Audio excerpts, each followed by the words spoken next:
Hey guys, welcome back to Cyber Club. Well, it looks like nice weather is finally here to stay. We won't talk about that April Fool's snow day because that was just crazy.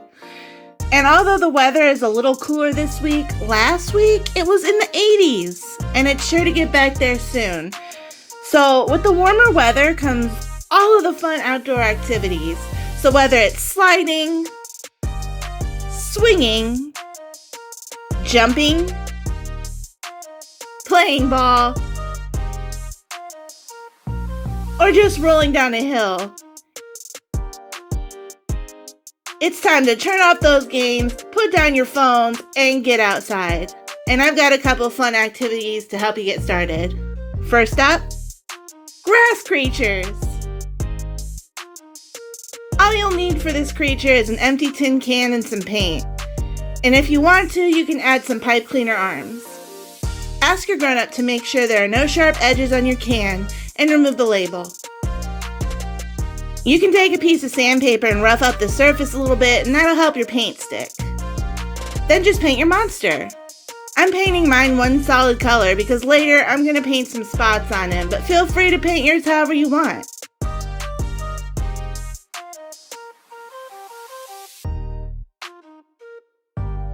Once you're done, let it dry. Now it's time to paint on the mouth. Use your imagination. There are a ton of ways to make your monster's mouth to give him or her different personalities. If you're going to paint teeth though, it's a good idea to let your mouth dry first so that the paint doesn't all mix together. Okay, I'm back to paint my teeth, and I'm going to go with square teeth, which are easy if you have a flat brush, because then you can just use your brush to make the shape. And now the spots I mentioned earlier. An easy way to paint circles if you're using a flat brush is to press down your brush and then twirl it around and let the bristles do the work for you.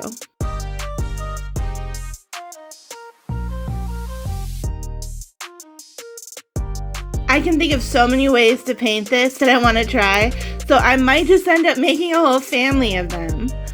Another idea if you don't want to paint though is to glue objects to your can instead, like buttons or little stones or rhinestones, glitter. The possibilities are really endless. Now it's time to glue on our eyes, and if you want to, you can paint on some eyebrows or eyelashes, whatever you want. I accidentally did this step already and forgot to press record, so I'm redoing it with you. That's why you can see the eyebrows already. Let your monster completely dry, and then, this part's optional, but if you choose to, ask your grown-up to carefully punch 2 holes in the can at opposite sides, about here. Then take a pipe cleaner, slide it in, and use glue to attach it.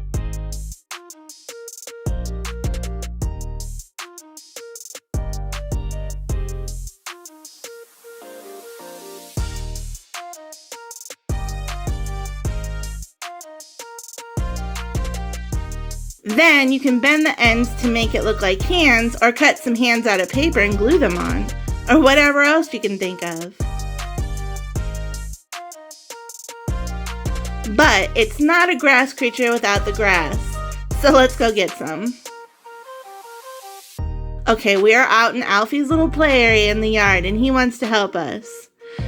Really, he just wants to steal my creature and run off with it, so let's hurry up and get our grass. Use a shovel, or if you don't have one, a spoon will work, but make sure you ask first. And dig up some dirt. You want loose dirt, so break up any clumps and dump it into your creature. And fill it about this full. Now we need some grass. And I think I see the perfect tuft right here. Let's dig it up. Make sure you dig deep enough to get the roots and pull it out. Okay, you can see we got some roots here, and that will let the grass drink water and stay alive in the can.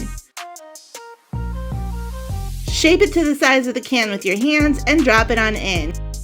Don't forget to give it some water. And here he is. If you leave yours outside, you won't need to water it, but if you take it inside, make sure to water it once in a while. And be sure to give him a trim too, or you could let it grow to see how long it gets. You could even style it. Okay, I'm definitely making a family of these. Just like the growing grass and the trees getting their leaves back is a sign the weather's getting warm, another sign I always look for is all the birds being out. A lot of people think all, or at least most birds fly south during the winter, but actually, a lot of birds stick around. Ohio State bird, the cardinal, for example, doesn't go anywhere, and that's why you see them on a lot of Christmas cards. Still, many birds do migrate for warmer weather during the winter, but one bird flies much, much farther than any other bird. The North American Arctic tern flies about 24,000 miles each year. That's approximately the distance around the whole Earth. And since they can live for up to 25 years, many of them end up flying around 620,000 miles in their lifetime. Talk about some frequent flyer miles. Birds are actually really interesting. Did you know that some scientists believe birds are descended from dinosaurs? Yeah, they say the modern birds are descended from a group of two-legged dinosaurs known as theropods, whose members include the towering Tyrannosaurus rex. Maybe the eagles that built this 4,000-pound nest, the biggest nest ever recorded, thought they were still dinosaurs. On the opposite end of the size scale are hummingbirds. The smallest birds in the world are these bee hummingbirds who weigh less than a penny and have a nest the size of a quarter. All flying birds have to be pretty lightweight to be able to fly, though. In fact, many birds' feathers weigh more than their bones. This is because their bones are hollow, and this lets them stay in the sky and fly fast. Some birds are faster than others, though. The peregrine falcon is the fastest bird in the world and has been clocked flying an incredible 242 miles per hour, meaning it can outpace a speeding race car.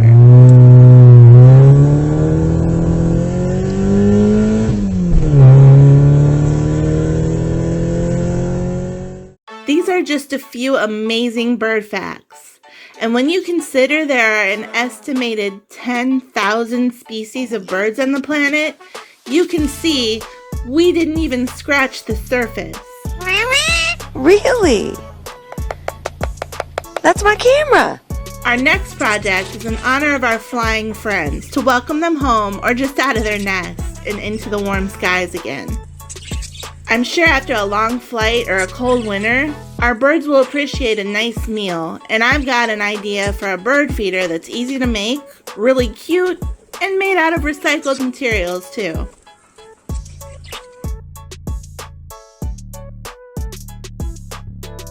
I'm using an empty yogurt tub, but any kind of plastic tub container with a lid will work.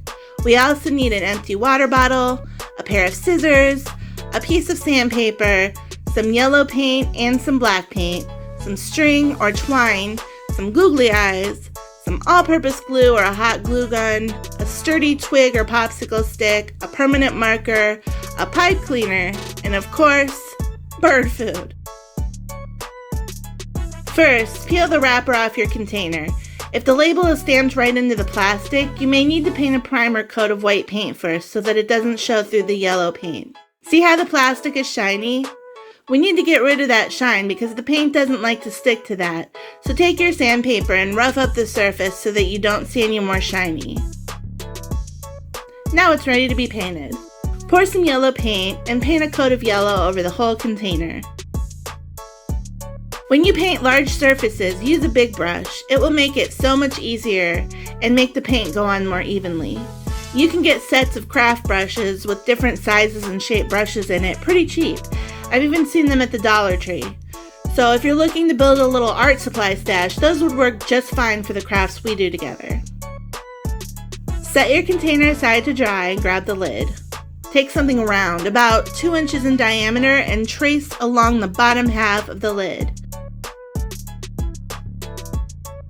Then ask your grown-up to help you cut it out. Use your sandpaper to rough up the surface and then paint it with your black paint. Don't forget the edges.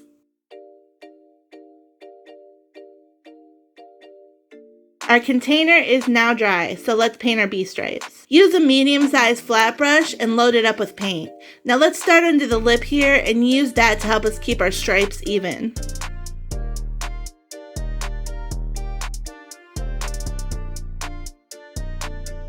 If you put your brush up next to the container and turn the container while you hold your brush still, that'll do the work for you and keep your stripes nice and straight. Don't worry if you mess up though, it's all part of learning and the birds will love it even if your stripes are crooked.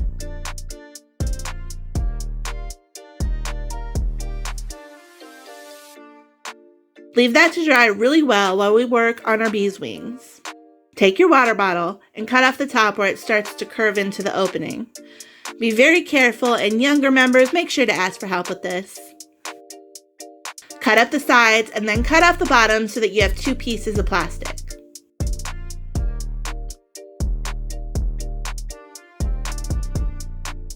Use your marker to draw a wing.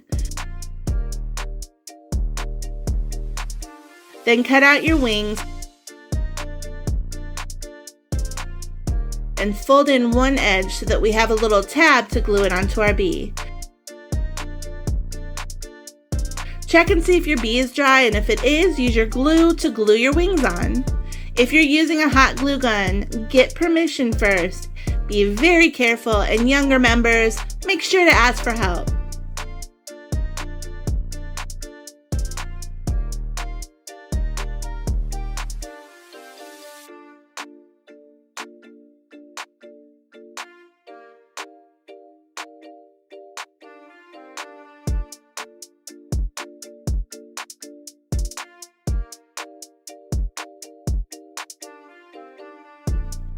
Then ask your grown-up to poke 2 holes for you here and here while you glue on your googly eyes.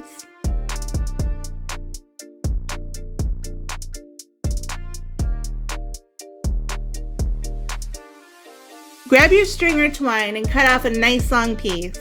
Then slip the ends through the 2 holes and tie a knot.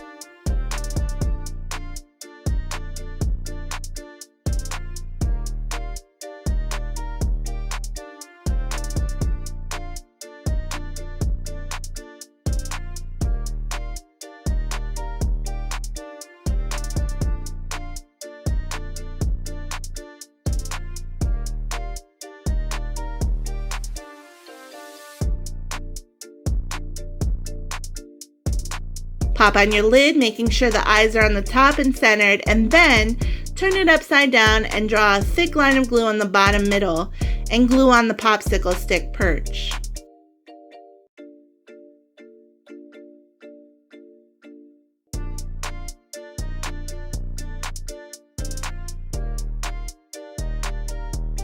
This part is optional, but I think it looks pretty cute.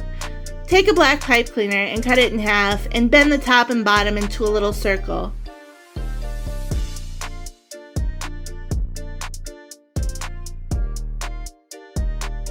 Glue one end to the top of the bee above each eye like this for an antenna. Okay, let's go fill it up and find a place to hang it.